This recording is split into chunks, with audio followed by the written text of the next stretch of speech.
Lagrange interpolation, ये Lagrange interpolation में difference एक तो ये है कि तुम्हारे पास जो एक्स एक्सिस में कांस्टेंट डिफरेंस आना चाहिए था ना, इसमें वो वाला से केस या सिनेरियो या रिक्वायरमेंट नहीं है। ओके,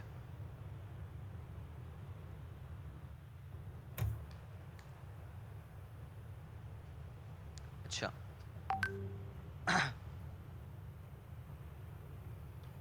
अब तुम्हारे पास इसमें भी सेम चीज़ है, इंटरपोलेशन सेम कॉन्सेप्ट है कि बीच में कोई वैल्यू ऑफ वाई तुम्हें फाइंड करनी है based on an x value. Let's say यहाँ पे कौन सी मिसिंग है, यहाँ पे although infinite possibilities of missing है कि लेट्स से 0.5 मंथ्स का अगर बेबी होता है तो उसका वेट कितना होगा, 1 का होगा तो कितना होगा। तो इसमें जो होल नंबर्स हैं वो कौन से मिसिंग है। ये डाटा है तुम्हारे पास के ऑफ अ बेबी कि उसके जब वो मंथ 0 का है तो उसका वेट कितना है, ये पाउंड्स में, तो 5 पाउंड यानी कि 2.5 किलो अराउंड। देन अगर 2 मंथ्स का है तो वो 7 पाउंड हो गया एंड सो ऑन। ओके, पूछा हुआ क्या है तुम्हें इसमें कि estimate the weight of the baby at the age of 4 months। ठीक है, ओके। तो ये पूछा हुआ तुमसे, इसका फॉर्मूला कम्प्लीटली अलग है और बहुत ज़्यादा ख्वारी वाला है, लेकिन पैटर्न है। ये बड़ा लंबा सा फॉर्मूला है इसका। ओके, और से देखना इस फॉर्मूले में सबसे पहले तुम्हारे पास ये है y क्या, जो एक्चुअल y फाइंड करना है, y0 कुछ भी नहीं है, ये जो तुम्हें y की वैल्यू फाइंड करनी है वो है। उसके बाद तुम्हारे पास पैटर्न ये बन रहा है कि सिंस ये इसमें मल्टीपल ये फ्रैक्शंस बनते हैं, पहला फ्रैक्शन, दूसरा फ्रैक्शन, तीसरा फ्रैक्शन एंड सो ऑन, काफ़ी सारे बनते हैं depending on the data set. तो ये भी पहला फ्रैक्शन चल रहा है, सही है। तो ऊपर वाले में जो फ्रैक्शन के न्यूमरेटर में, यहाँ पे हर ब्रैकेट में शुरू में क्या आएगा, x आएगा,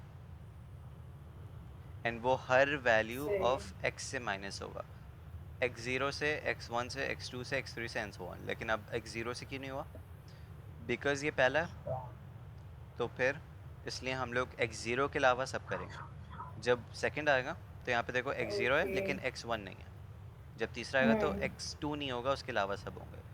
क्लियर यहाँ तक, ओके। फिर आ जाता है तुम्हारे पास डिनोमिनेटर में, से पहला चल रहा है तो जो कांस्टेंट शुरू में आएगा वो क्या होगा, x0, और वो सबसे माइनस होगा एक्सेप्ट फॉर अपने आप से, यानी कि x0 माइनस x0 कभी नहीं होगा, वरना नीचे पूरा क्या आ जाएगा, 0 आ जाएगा एंड आंसर तुम्हारा इन्फिनिटी में पहुंच जाएगा। इसलिए अपने आप से कभी माइनस नहीं आएगा। एक्स भी नहीं होगा। नहीं, वो x तो होगा ही नहीं नीचे, x सिर्फ ऊपर सही होगा। है। ओके, अब ठीक फॉर है। एग्जांपल ये पहला है तो तुम्हारे पास x0 माइनस x0 नहीं हो सकता था क्योंकि वो अपने आप से माइनस नहीं होगा भी, तो यहाँ पे x1 ठीक देन है। x2 x3। तुम्हारे पास सेकेंड आइट्रेशन में क्या हुआ है, मतलब सेकेंड फ्रैक्शन में और क्या वाई हुआ है। की वैल्यू उसी वाई की वैल्यू के साथ में होगी। हाँ, y की वैल्यू तुम्हारे पास, ये पहला फ्रैक्शन है तो y0, दूसरा फ्रैक्शन सही है है। तो y1 एंड सो ऑन। फिर तुम्हारे पास सेकेंड आइट्रेशन में क्या हुआ कि x1 कांस्टेंट हो गया। देखो x1 माइनस x0 हुआ है हम्म। लेकिन x1 माइनस x1 नहीं हुआ है क्योंकि अपने आप से कभी माइनस नहीं होगा वो। ठीक है।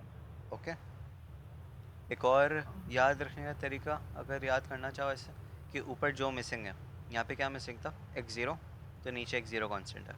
ऊपर क्या मिसिंग है, यहाँ पे x1, तो नीचे एक्स वन x1 कांस्टेंट है। X one. ठीक है। ठीक है, ये तुम्हारे पास किसका फॉर्मूला, लाग्रांज इंटरपोलेशन का। लैग्रांज में।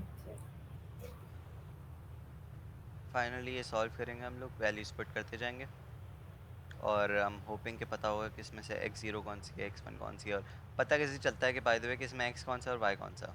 ये टेबल तो केवल होगा नहीं, वैल्यूज कैसे गिवन होंगी। तो वैल्यूज़ कैसे गिवन होंगी, वैल्यूज़ चलो टेबल लेट से गिवन होगा लेकिन तुम्हारे पास ये x नहीं लिखा होगा और ये y नहीं लिखा होगा। अब हम लोग इस तरीके से अच्छा, तो नहीं करेंगे ना कि ये ऊपर बोल वाला रहे वैल्यू थे। x है तो नीचे वाली वैल्यू y है, उल्टा भी हो सकता है, मुझे नहीं पता, होता नहीं है वैसे लेकिन हो सकता है।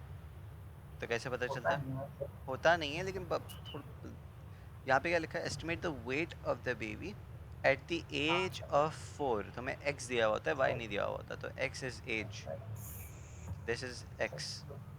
जो निकालने दिया हुआ वो y है। जो निकालने पूछा होगा वो y है, उल्टा कभी नहीं होगा। मिलाना क्लियर? ठीक है, ये क्या हो गई? लाग्रांज इंटरपोलेशन हो गई। इसकी प्रैक्टिस करनी है। करो।